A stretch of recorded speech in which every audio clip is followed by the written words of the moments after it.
뭐냐 넌? 너 누구냐? 누구냐고 너. 아니 너 누구냐고 이 야! 아저씨는 누구세요? Hai Sobat Seeker, selamat datang di rekapan alur cerita film Seeker Movie. Ini adalah pertama kali Mimin merecap alur dari cerita sebuah film.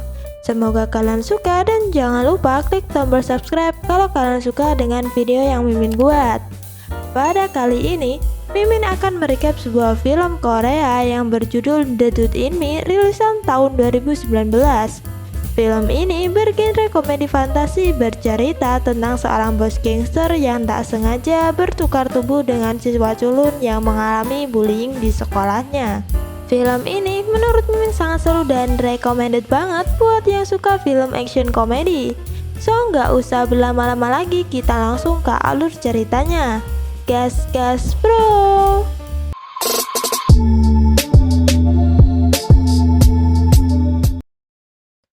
Pada awal cerita, terlihat seorang ajusi dengan banyak tato di punggungnya. Dia adalah seorang bos gangster serta pengusaha cerdas yang merupakan kaki tangan dan menantu dari pemilik perusahaan Hanho. Dia bernama Jang Panso. Panso pergi ke kantor dengan dikawal oleh bodyguard-bodyguardnya. Di ruang direktur, terlihat Panso didatangi oleh Pak Choi yang mengatakan bahwa dia tidak bisa melakukan tugasnya untuk mengusir salah satu penyewa toko mebel di distrik Jongwon.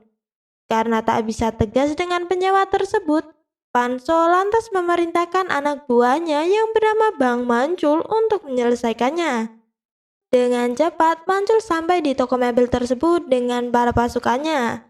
Singkat cerita, penyewa toko yang bernama Pak Jongki yang ingin mempertahankan tokonya harus tunduk dan menandatangani dokumen penyerahan sewa akibat ancaman Mancul yang akan memotong tangannya.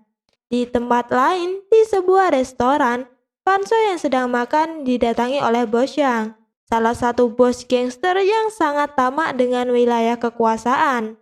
Dalam percakapannya tersebut, Bos Yang ingin meminta Panso untuk menyerahkan wilayah di Jundo Purchasing kepadanya. Namun, bukannya memberi, Panso malah mengejeknya. Suatu hari di depan gedung, Panso yang sedang memandangi hasil jerih payahnya yang ia peroleh selama 18 tahun ditemani oleh Mancul. Selesai melihat gedung tersebut, Panso lantas pergi di sebuah kedai mie. Panso memesan mie makarel. Tapi karena rasanya yang berbeda, Panso tak jadi untuk memakannya. Dia pun menghampiri sang penjual mie untuk membayarnya. Terlihat juga siswa SMA yang bernama Kim Do-young yang sedang terburu-buru tiba-tiba datang dan meminta maaf kepada nenek si penjual mie. Dikarenakan dompetnya yang hilang sehingga dia tidak bisa membayar makanannya. Si nenek penjual mie tersebut menyuruh Panso untuk membayar makanan Do-young. Dia mengatakan akan memberikan sebuah hadiah kepada Panso. Dengan kesal, Panso memberikan uang 50.000 won dan kemudian pergi dari kedai. Adegan berpindah di sebuah atap gedung. Terlihat Do-young yang sedang dikerjai oleh teman-temannya untuk mengambil sepatu yang tergantung di atas antena. Karena tak bisa menjaga keseimbangannya, Do-young pun terjatuh dan menjatuhi Panso yang kebetulan ada di bawahnya. Setelah tersadar dari kejadian tersebut, Panso mendapati tubuhnya yang sedang berbaring di bangku rumah sakit. Tak lama, ayah dari Do-young datang. Ayah Do-young ternyata adalah Pak Jongki. Ketika melihat cermin, Panso tampak kebingungan dengan apa yang sudah terjadi. Dokter mengatakan bahwa Do-young mengalami amnesia, sehingga dia tidak bisa mengenali orang-orang terdekatnya. Padahal jiwa mereka berdua yang tertukar. Sadar kejadian tersebut karena ulah si nenek penjual mie, Panso lantas bergegas untuk pergi ke kedai mie tersebut. Namun sayang, kedai mie tutup karena sudah lama bangkrut. Panso kemudian pulang ke rumahnya dan melihat istrinya tengah bersedih. Tetapi kesedihannya bukan karena suaminya, melainkan karena salah satu kalungnya rusak. Istrinya pun tak mengenali dirinya karena jiwanya di tubuh Do-young. Karena panik, istrinya pun menelpon polisi. Beruntung Do-young di bawah umur sehingga dia dibebaskan. Setelah pulang dari rumah sakit, Panso pulang ke rumah Do-young bersama dengan Pak Jongki. Pak Jonggi kemudian memberikan banyak makanan untuk Panso dikarenakan porsi makan Dohyun yang sangatlah banyak. Tak sadar, Panso melahap habis makanan yang berada di meja makan tersebut. Ternyata guys, walaupun jiwa mereka tertukar, tetapi nafsu makan Dohyun tetaplah sama. Pak Jonggi yang merasa anaknya dibully memutuskan datang ke sekolah untuk mencari tahu penyebab kecelakaan anaknya. Karena kepala sekolah tidak memberikan jawaban yang valid dan bahkan memihak murid-murid lainnya, Panso kemudian berinisiatif untuk menyelidiki pelaku yang membuli Dohyun. Di hari pertamanya sekolah, Panso seperti biasa dijauhi oleh teman-temannya. Dan terlihat juga seorang siswi yang bernama Hyunjung dibully oleh teman-temannya. Karena tak tahan dengan kelakuan mereka tersebut, Panso lantas mengatakan untuk jangan mengganggunya. Bukannya pergi, salah satu siswa Badung yang bernama Santoso tersebut hendak memukul Panso. Beruntung, penjaga mengawasinya. Sepulang sekolah, terlihat Santoso dan teman-temannya sedang membawa Panso. Santoso dan temannya berniat memperbudak Panso dan ingin menghajarnya. Namun, bukannya menghajar, siswa tersebut beserta teman-temannya malah kalah telak dengan tamparan Panso. Ya iyalah, bos gangster kok dilawan. Tak cukup puas, Santoso dan teman-temannya kembali membuli siswa yang bernama Kim Jae-ik. Beruntung Panso berada di sana. Panso mengambil HP milik Santoso yang di dalamnya ada bukti video pembulian yang dilakukan oleh teman-teman Santoso kepada Dohyun sebelum Dohyun jatuh dari atap gedung. Keesokan harinya, Panso mengembalikan HP tersebut. Video di HP itu sudah Panso salin, sehingga Panso memiliki bukti dan apabila para siswa Badung tersebut tidak menjauhinya, dia akan melaporkannya ke polisi. Di tempat lain, terlihat istri Panso yang sedang selingkuh dengan Pak Choi dipergoki oleh Bos Yang. Bos Yang kemudian membuat kesepakatan untuk merusak nama baik Panso. Karena tak ingin dibocorkan mengenai perselingkuhannya, Nona Jang akhirnya menyetujuinya. Malam hari, Panso mendatangi Mancul. Panso meyakinkan Mancul bahwa jiwanya yang sekarang tengah berada di tubuh Dohyun. Mancul awalnya tidak percaya dengan pernyataan dari Panso. Tetapi setelah percakapan yang lumayan panjang, Mancul kemudian percaya bahwa yang di tubuh Dohyun itu adalah jiwa dari bosnya yaitu Panso. Adegan berpindah pada saat pulang sekolah. Hyunjung yang tengah berlari dan tak sengaja menabrak Panso. Panso yang menemukan gantungan tas Hyunjung jatuh langsung berlari dan mengembalikannya. Ibu Hyunjung yang bernama Misun tiba-tiba saja datang menghampiri anaknya.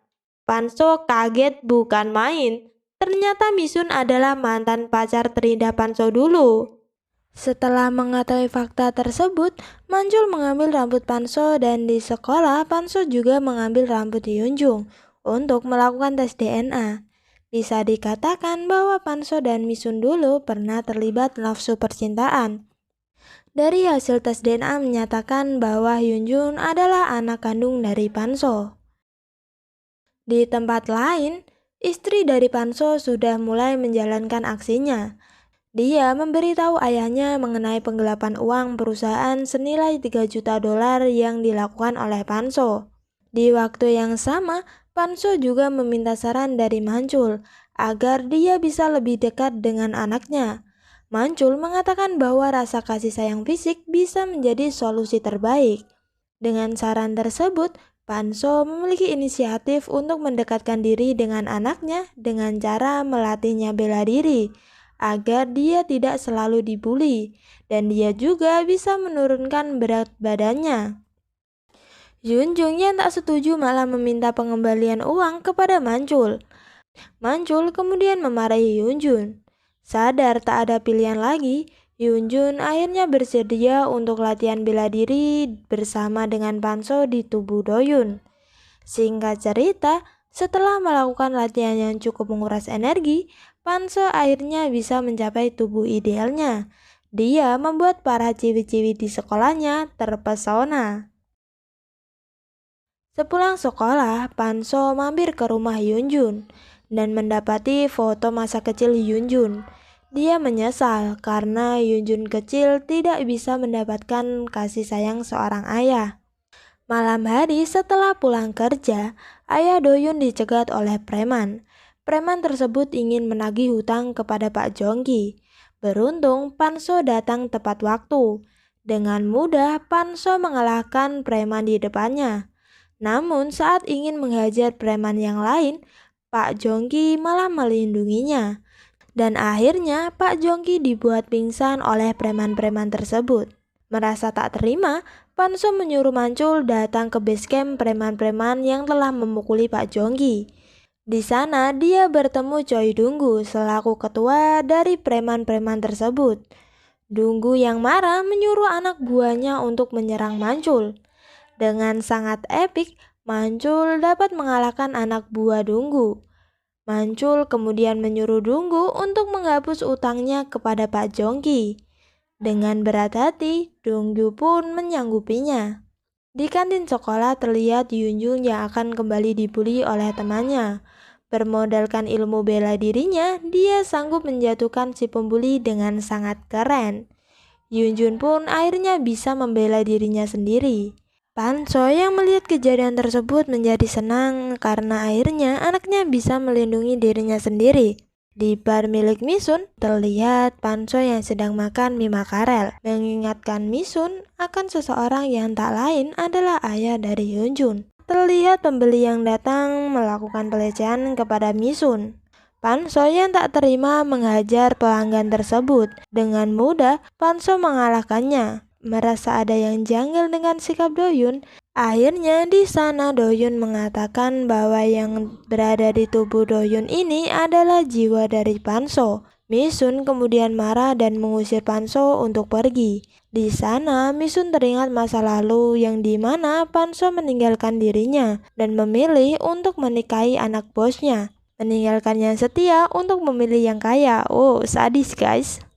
Di depan sekolah terlihat Yunjun dan Panso didatangi oleh kakak kelasnya. Kakak kelas tersebut mengajak Yunjun untuk menghadiri pesta ulang tahunnya.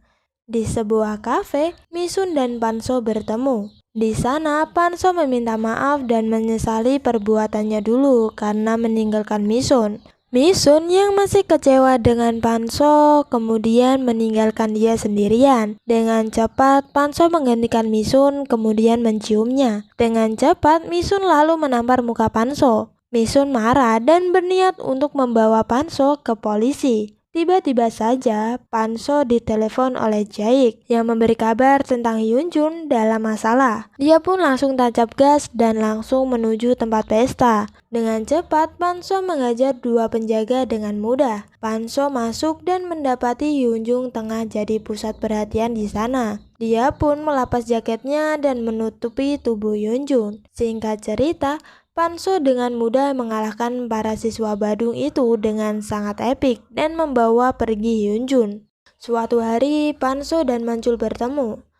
Panso menginformasikan tentang dugaan penggelapan dana yang dilakukan oleh Panso, serta istrinya yang bersekongkol dengan bos Yang.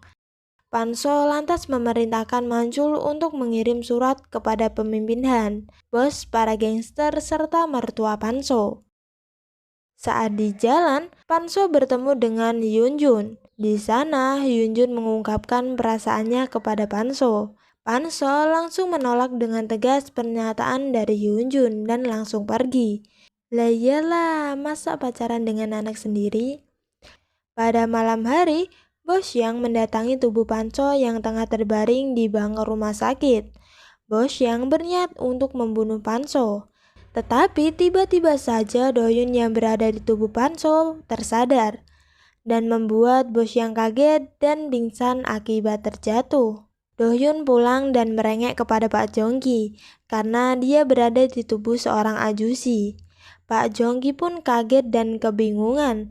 Tak lama kemudian Panso yang berada di tubuh Doyun pun pulang. Di sana Panso menjelaskan kepada Pak Jongki tentang jiwa mereka yang tertukar. Awalnya Pak Jongki tidak percaya, namun karena melihat fakta tersebut Pak Jongki akhirnya percaya. Panso kemudian meminta tolong kepada Doyun yang berada di tubuh Panso untuk membantunya. untuk memperbaiki hubungannya dengan Misun. Keesokan harinya, Panso dan Doyun datang di bar milik Misun. Saat mereka tengah mengobrol, tiba-tiba saja mereka didatangi oleh bos Yang berserta anak buahnya. Panso pun terlibat baku hantam dan menyuruh Dohyun serta Misun untuk menunggunya di dapur. Awalnya, Panso bisa mengimbangi kemampuan dari anak buah bos Yang. Namun, bos yang berbuat curang dengan memukul kepala Panso dari belakang. Dan akhirnya Panso pun terpojok. Bos yang tidak mengetahui bahwa yang disandra adalah Panso yang tengah berada di tubuh seorang siswa. Misun tiba-tiba saja keluar dengan membawa tabung dan korek api di tangannya.